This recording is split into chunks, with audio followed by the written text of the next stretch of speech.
In the past few years, certain events have come to light that suggest perhaps our own government has not always been honest and forthcoming with us about certain government projects.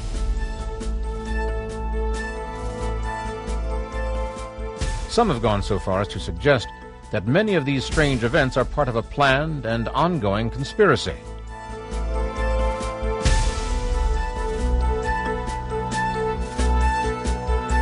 Have American officials actually approved medical experiments on prisoners without the person's knowledge? Have there been secret experiments affecting whole populations?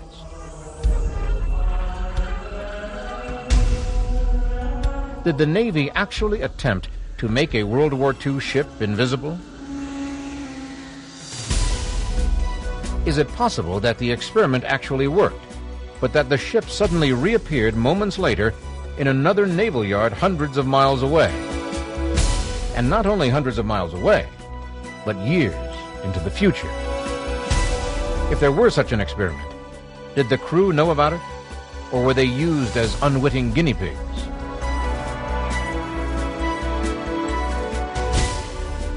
Has the government used individual citizens, groups, even whole cities as test subjects without telling them what was going on? After decades of secrecy, is it possible that the truth about American citizens being used as scientific guinea pigs is finally coming out?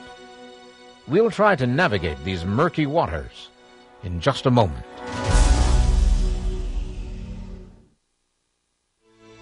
For years, rumors of bizarre secret government experiments have surfaced, filtering into the public media from strange and unlikely sources.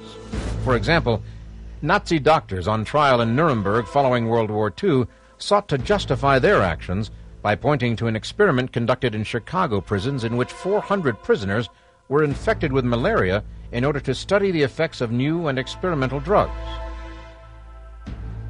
Whether or not the prisoners were told what was happening to them is still open to question. But this was hardly the beginning of such reports. One of the more disturbing experiments was allegedly undertaken in 1931 when a single pathologist, Dr. Cornelius Rhodes of the Rockefeller Institute for Medical Investigations, according to reports, knowingly infected his human subjects with cancer. Dr. Rhodes's attitude towards his subjects is apparent in a letter used as the basis for a criminal investigation into his actions. What we need is not public health work, but a tidal wave or something to totally exterminate the population. The criminal case was dismissed, however, by the prosecutor appointed by the North American governor of Puerto Rico. His reason was that Rhodes was merely mentally ill or a person of few scruples. Dr. Rhodes went on to direct the establishment of U.S. Army chemical warfare laboratories in Maryland, Utah, and the Panama Canal Zone. This doctor, who was described as mentally ill, was subsequently awarded the Legion of Merit and appointed to the U.S. Atomic Energy Commission.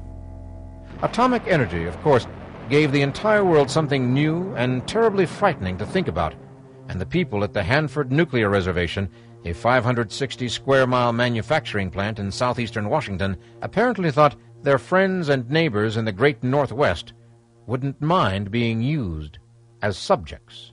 One of the largest intentional releases of radiation in history took place at Hanford in 1949.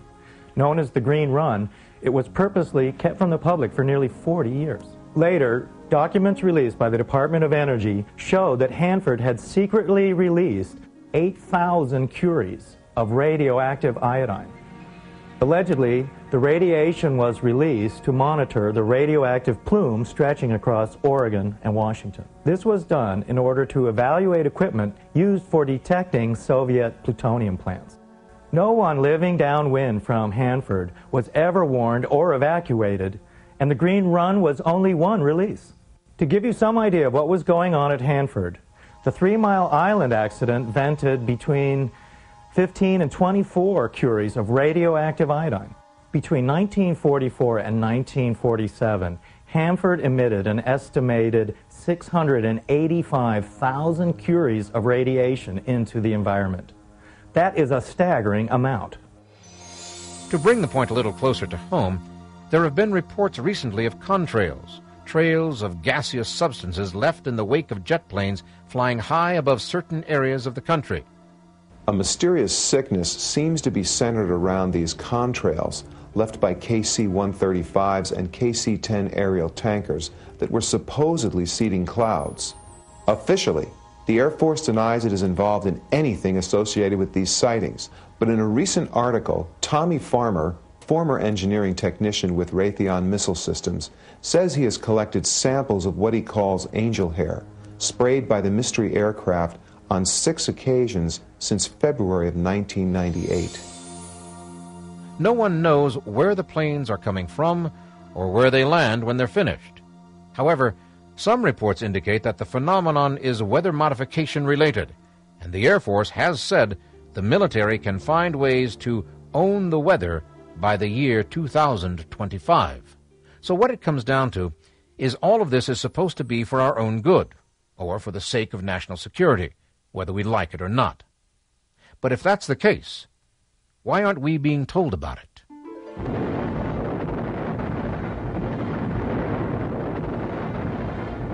Even with World War II raging and the obvious need for security, one of the most bizarre government experiments of all time took place right here at the Philadelphia Naval Station, and the results will shock and mystify those who were part of it. The story actually begins in January of 1956. A man by the name of Morris K. Jessup, a former university mathematics and astronomy instructor with a keen interest in Einstein's unified field theory, received the first of 2 letters from a man who signed himself Carlos Miguel Allende, or Carl Allen. In these rambling, sometimes almost incoherent letters, Allen warned Jessup to forget his interest in the unified field theory, stating that the U.S. Navy had already tried it on a destroyer-type ship in 1943. The result was, and stands today as proof, that the unified field theory, to a certain extent, is correct. The result was complete invisibility of a ship and all of its crew. Jessup assumed the letter came to him in response to a book he had published in 1955 called The Case for the UFO. The book had become the hot topic of the cocktail circuit in Washington, D.C., and an annotated copy even found its way to the Office of Naval Research, where the notations in the margins and above and below the text drew the attention of 2 ONR officers. The officers claimed that their interest was purely personal and had nothing to do with naval research. Still, they called Jessup in to evaluate the notations. Jessup received another letter from Allende within just a few days of the first. He opened his mail and read, I wish to mention that somehow, also, the experimental ship disappeared from its Philadelphia dock and only a very few minutes later appeared at its other dock in the Norfolk-Portsmouth area. This was distinctly and clearly identified as being that place, but the ship then again disappeared and went back to the Philadelphia dock in only a very few minutes. That assertion must have been a jolt to Jessup, since the 2 naval stations are some 400 miles apart. It would take days, not minutes, to get a destroyer-type vessel from one berth to the other and back. The letters seemed alternately desperate and angry, occasionally even pleading, and inexplicably, Jessup turned the letters over to the 2 naval officers who had the annotated copy of his book. He was sure, he told them, that at least some of the notations were Allende's. Whether or not Jessup ever made any further inquiries is unknown. His involvement ended on the evening of April 20th, 1959, when he was found dead in his station wagon in Dade County Park in Florida. Jessup, it appeared, had committed suicide. Jessup's friends insisted he was not the kind of man to commit suicide, but nothing was ever found to suggest anything else. But one thing was certain. In the 3 years since he received the first letter from Allende until his death, Jessup had been the main factor in seeing to it that the tight lid of secrecy surrounding the Philadelphia experiment was ripped away. The Navy, while insisting no such experiment ever took place, was nevertheless suddenly very interested in anyone requesting information about the USS Eldridge. And nearly 30 years later, this man, Alfred Bielek, would make it all but impossible to put the lid of secrecy back in place. My original family name is Edward Cameron. When I first became aware of my involvement with the Philadelphia experiment in January of 1988, I had no idea how extensive my use by the government had been, nor where my research would lead. But it includes the Philadelphia experiment, the Montauk Project, mind control, some discussion of aliens, and it all fits together. Trying to understand how they fit together in the complex web that has been created is the purpose of my bringing to you vital information which has been kept from you by your government and the media.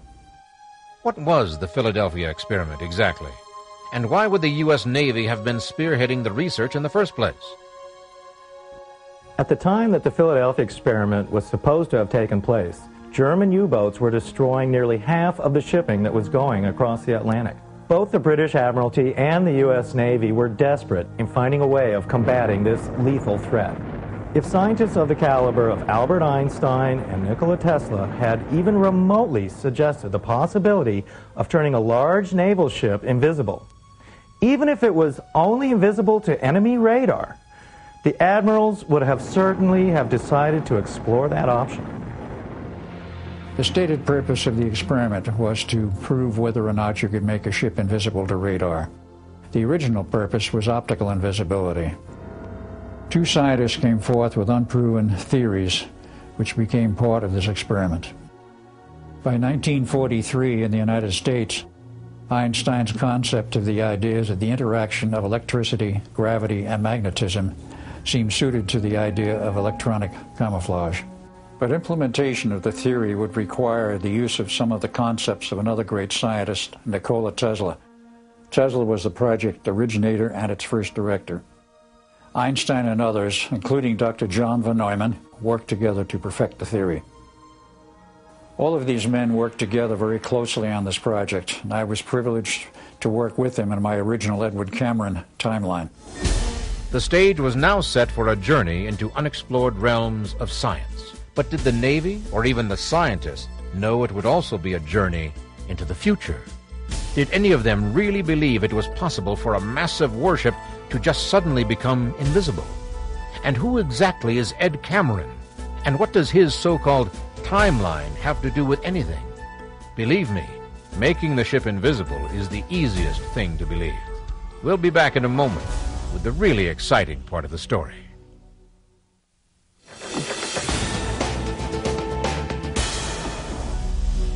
The ship chosen for the experiment was a recently commissioned destroyer escort named the USS Eldridge.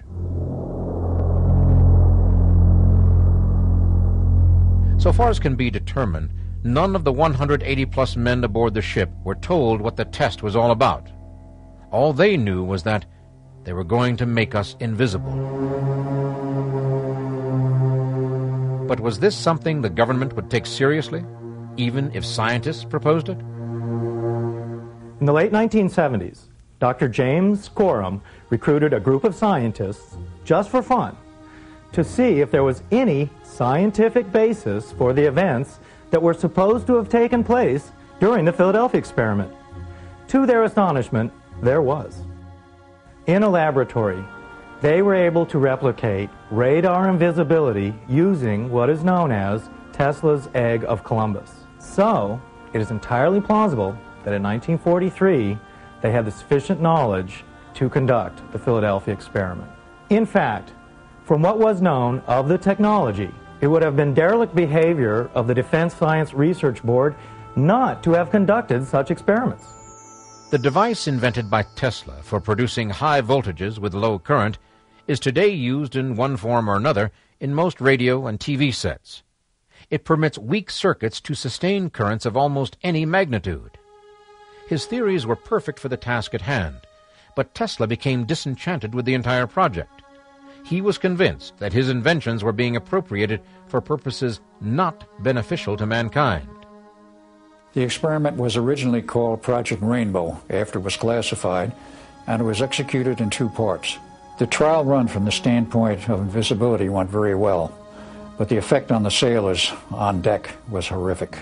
Sailors were sick, some were completely disoriented, but the objectives and goals of invisibility had been achieved.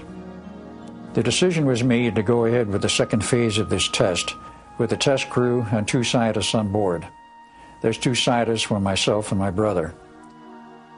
We also had on board my younger brother Jim, who was a Navy seaman and part of the test crew. Tesla walked out on Project Rainbow in March of 1942 and was replaced by a man who, by war's end, would become a legend among scientists, Dr. John von Neumann. It's here that lives and timelines begin to converge. I began my life on August 4th, 1916, in Bayshore, Long Island. My name then was Edward Cameron in that timeline. I and my brother Duncan grew up there.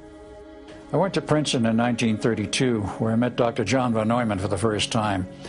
I later earned my PhD in physics at Harvard University, while Brother Duncan went on to University of Edinburgh, Scotland, where he earned his PhD in physics. After I left Harvard, my brother and I were recruited by Dr. John von Neumann to work on the Navy's Invisibility Project. We had to relearn our physics to include time, gravity, and quantum physics, but Dr. John von Neumann was an excellent teacher. My specialty, since I was reporting directly to the Navy, was the theories of invisibility. It was during this time that I met Dr. Einstein and Nikola Tesla. Although both men had already essentially left the project, they maintained a keen interest in its progress. No, we didn't get the wrong pictures on the screen. Al Bielek, the man speaking in the first person, is Ed Cameron, whose life and family are well documented. But in order to understand how Ed Cameron got to be Al Bielek, we have to go back to August 12th, 1943, and the ill-fated second test. According to the letters written by Carl Allen to Morris Jessup, the second test didn't take place in the harbor, but somewhere in the open sea. The result was complete invisibility of a ship and all of its crew while at sea. The field was effective in an oblate spheroidal shape, extending 100 yards, more or less, out from each beam of the ship. Any person without that sphere could see nothing save the clearly defined shape of the ship's hull in the water. Carl Allen, or Allende, is the only person not aboard the USS Eldridge that day to come forward as an eyewitness. He claimed to have been aboard the steamer SS Andrew Furuseth as it passed within 100 yards of the Eldridge just as the test got underway. He was so close, he said, that he actually shoved his hand and arm up to the elbow into the visible force field that extended from the ship. Many years later, Allen described what he saw for investigators. I watched the air all around the ship turn slightly, ever so slightly darker than all the other air. I saw, after a few minutes, a foggy green mist arise like a thin cloud. I watched as thereafter the DE-173 became rapidly invisible to human eyes. I don't know what Carl Allen may have seen that day. So many strange things happened. But the USS Eldridge disappeared from its location in the Philadelphia harbor. My brother Duncan and I boarded the Eldridge that day with the understanding that this was to be a test to determine radar invisibility only. We were not attempting optical invisibility, but it happened anyway, at least partially. You could barely see the ship through a thick green fog. We obtained radar invisibility in about 70 seconds, but that's when things began to get strange. We didn't know it in the control room, but the ship disappeared right out of the harbor. There was a hole where the ship had been, and then all of a sudden, there was no hole. It was just calm waters. Duncan and I saw the banks of electron tubes glowing in a strange way. Then we started getting high voltage arcing, like tiny lightning bolts. The radio was nothing but static. We went for the main power controls, but they were frozen, so we decided we had to get out of there. But up on deck, things were even worse. There was a greenish haze everywhere. Sailors were wandering around, totally disoriented, almost to the point of being crazy. We couldn't shut down the equipment, and we could not contact anyone ashore, and we had no idea what was happening to the rest of the crew, so we decided to jump overboard, but we never hit the water. We felt like we were falling through a tunnel. We didn't know where we were or what was going on, but after what I guess was about 2 minutes of this, we wound up in a military base at night with a chain-link fence at our backs. Suddenly there was this helicopter beaming a light in our faces, and we didn't even know what a helicopter was. They were still experimental in 1943. The next thing that happened was the military police came out. They grabbed us, took us to a building, and then pushed us on an elevator. We went down several floors where, upon exiting, we were met by an elderly man who introduced himself as Dr. von Neumann. We thought this old man must be crazy. He couldn't be Dr. von Neumann. We had left him about an hour before, and he was a much younger man. And that was just the beginning of the surprises in store for Ed Cameron and his brother Duncan. The man who introduced himself as von Neumann informed them they were not in Philadelphia in 1943, but in Montauk, Long Island, and the year was 1983. He then began to show them technological wonders undreamed of in 1943. This was, he said, the home of the Phoenix Project. The Eldridge was now in hyperspace, and the hyperspace bubble was growing. Von Neumann said we had to go back to the Eldridge and smash the equipment in order to shut it down. He also told us that they had complete control and could send us to any time and place. They put us into this time tunnel, and then we were back on the Eldridge. Then we grabbed axes and started smashing equipment. Eventually it started to wind down, and then we were back at the starting point in the harbor. It was then that the horror of it all became evident to us. For some of the men, the experience had been simply too much of a strain. Some were dead of heart failure or who knows what.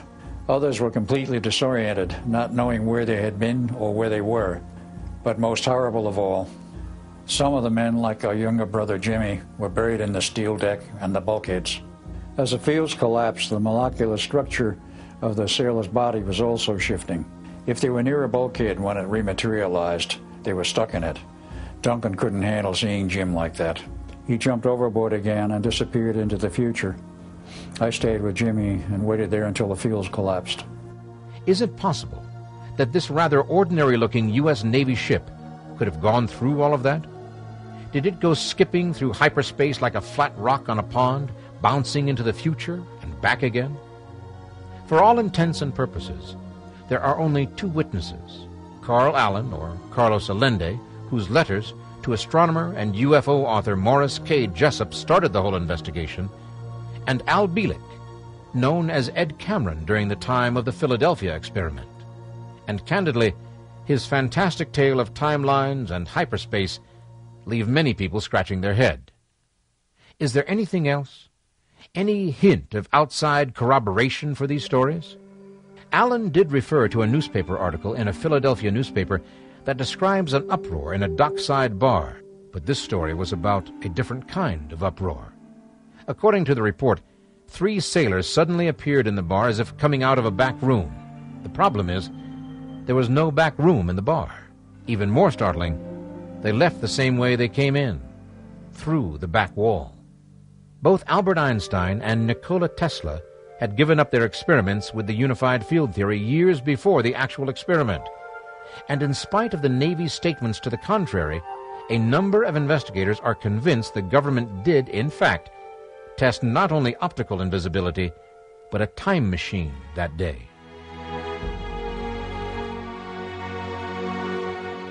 Whether or not that's true is still a mystery. The Navy still denies any involvement of any kind.